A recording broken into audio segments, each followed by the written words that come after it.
Hello, everybody. I am an American. That means that I am not politically correct. I am patriotically correct. And guess what day this is? It's Martin Luther King Day. And the last time I stood at this podium, we took Martin Luther King Jr. away from the liberal left. Why? Because their shameful skin color politics is the exact opposite of what Martin Luther King stood for.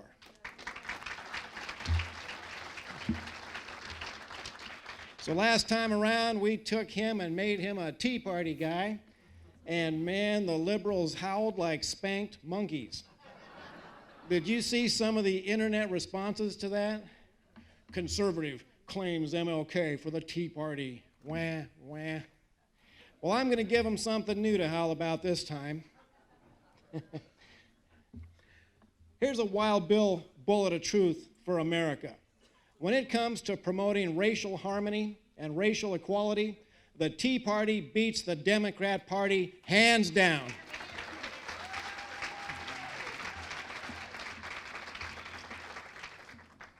Now, the main reason we're here is because Americans have totally lost faith in their federal government.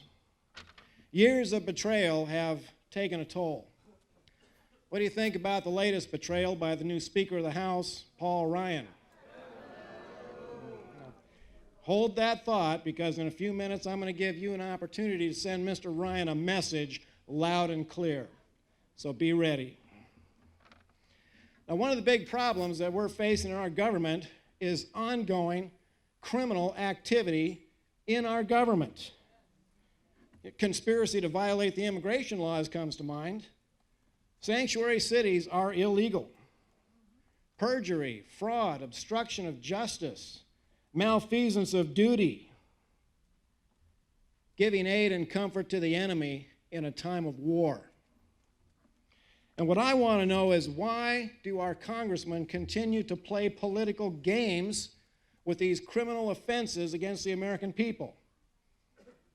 How many times have we seen these televised congressional hearings where people swear under oath and testify about the serious problems this nation is facing, and all we ever seem to get out of that is a few one-liners for YouTube that the congressmen use to get themselves reelected? Can anybody think of any of those congressional hearings that actually resulted in Congress taking action and fixing the problem? I'm tired of those dog and pony shows. And I'll tell you one reason why it grates on me. I spent 20 years as a law enforcement officer, and I know that when you have a case, you don't just keep having meetings to talk about it. I want to know why these congressmen who took an oath to uphold and defend the Constitution are not taking the evidence they have to the grand juries for indictments, followed by arrest warrants. It's time for some handcuff politics in Washington, D.C. Let's replace those congressional hearings with court TV, with government officials standing before a judge in a criminal court. Now, that's what I call problem solving.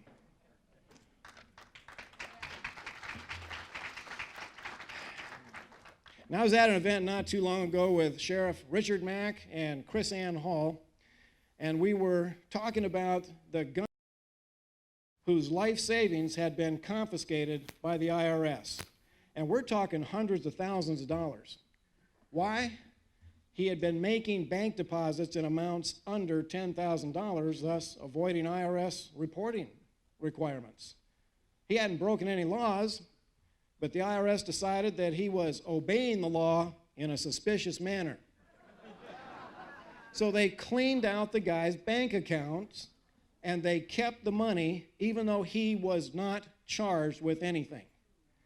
Ladies and gentlemen, that is felony theft in all 50 states.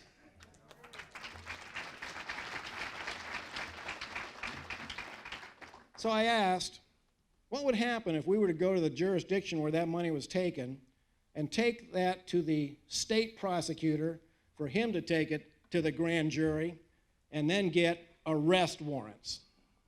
And Sheriff Mack thought for a moment and he said, I bet we could do that in all 50 states. Let me tell you something, folks. The American people need to see some victories over federal corruption. And I can't think of a more spectacular way to do that than to have the local sheriff's department raid the IRS office, those offenders out in handcuffs.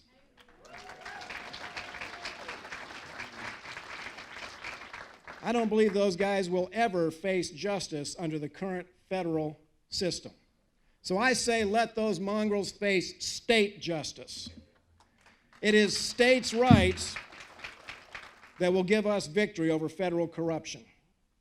Thank God for the 10th Amendment, eh? Man, you know, we have some movers and shakers at this event. How about that Ted Cruz? How about that Ben Carson? How about that Donald Trump?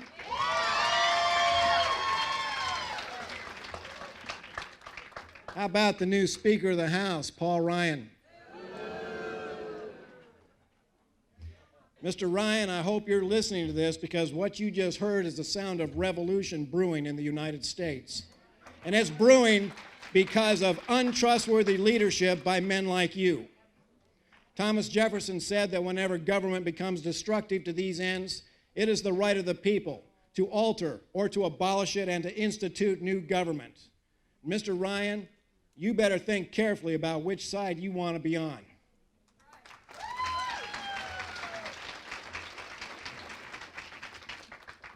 Boy, Ted Cruz, Donald Trump, Ben Carson, I am quite confident that one of those guys is going to be our next president. Is it too soon for me to start telling the new president how to do his job?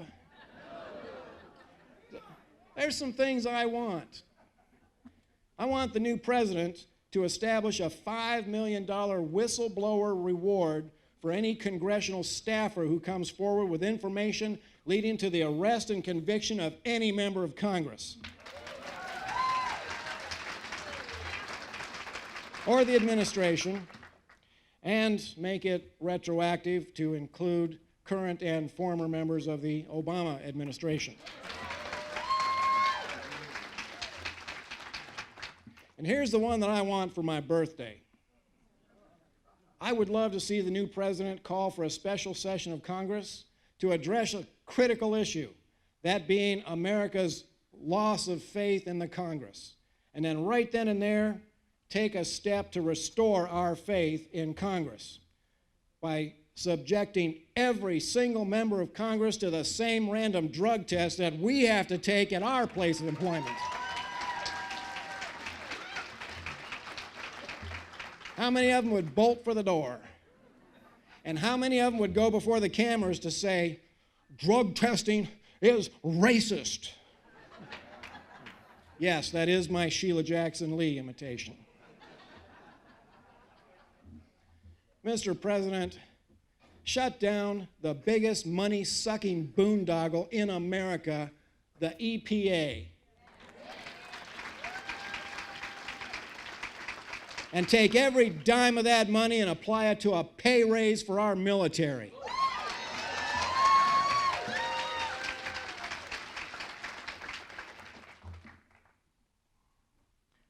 And Mr. President, build that wall.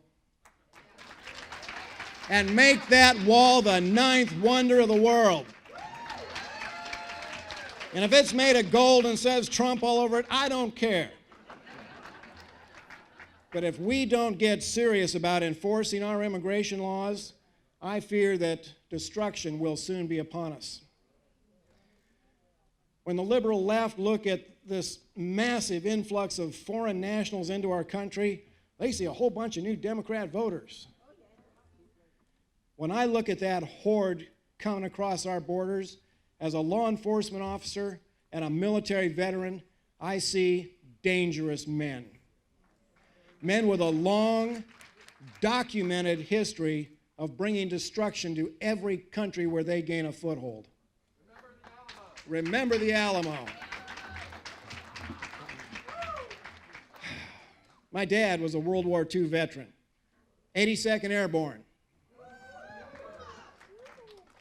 And when I was a young man, my dad once said to me, "You know, Bill, the wars can't always be somewhere else." And today, in 2016, my dad's words are coming back to me. Shame on this government for playing Russian roulette with the lives of American citizens.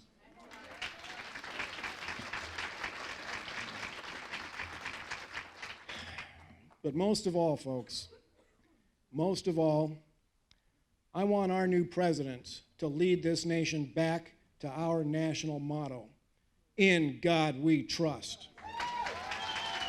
In God we trust. In God we trust.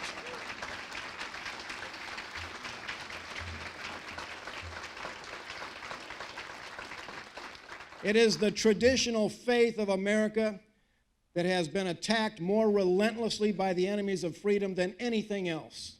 And that tells us exactly where we need to focus the battle.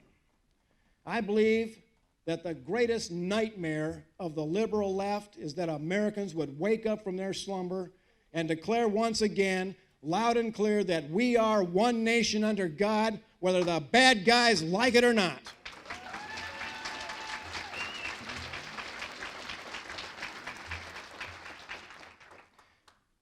And on a personal note to all of you, don't let the enemies of freedom destroy your dreams. I read recently that an increase in suicides among our young people, one of the factors is that they have no American dream. They don't see a bright future. We know America. We've lived in America, and America is a nation that makes dreams come true. It doesn't crush dreams. So you need to have your dreams, and the young people need to see you pursuing your dreams and making them come true.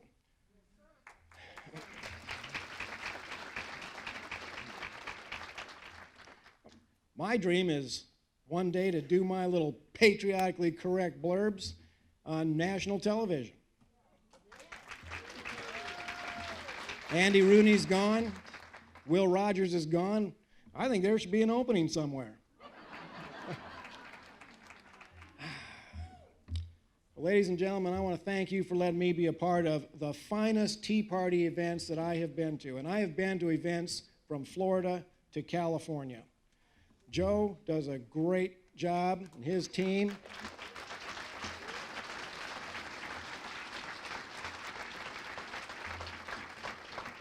And I'm watching the clock here so Joe doesn't have to do that throat-cutting thing that he did last year. We have time for a couple of questions. Anybody have anything to say or to add? One right over here. Mike, hold on. Let me Mark, get over to her. In the back. I remember you. We talked last year. Yeah, well, the Thank thing you. is with banks, if people are dealing with all that cash money, it's called smurfing. Thank you. I don't need a mic. I have a loud voice. But the thing is, we have to recognize where money comes from, because drug dealers no longer take American Express or Visas. So we check where the money came from. And sometimes, I don't know people that deal in a lot of cash. If they come in on checks, it's another story. So that's something to look at. And by the way, I do hate the IRS. But when it comes to the wall in Mexico, we also have to concern ourselves with all the tunnels that are built from which they are bringing all the drugs and narcotics into America. That's so why, Border Patrol that's why God has a created tough job. C4. So they'll be busy. Mark Campbell, right behind you there. Hold on. Come over here, swing seat. Okay. Hey, Bill, great job, man. you. Fantastic as usual. What's your website? www.wildbillforamerica.com. Yep.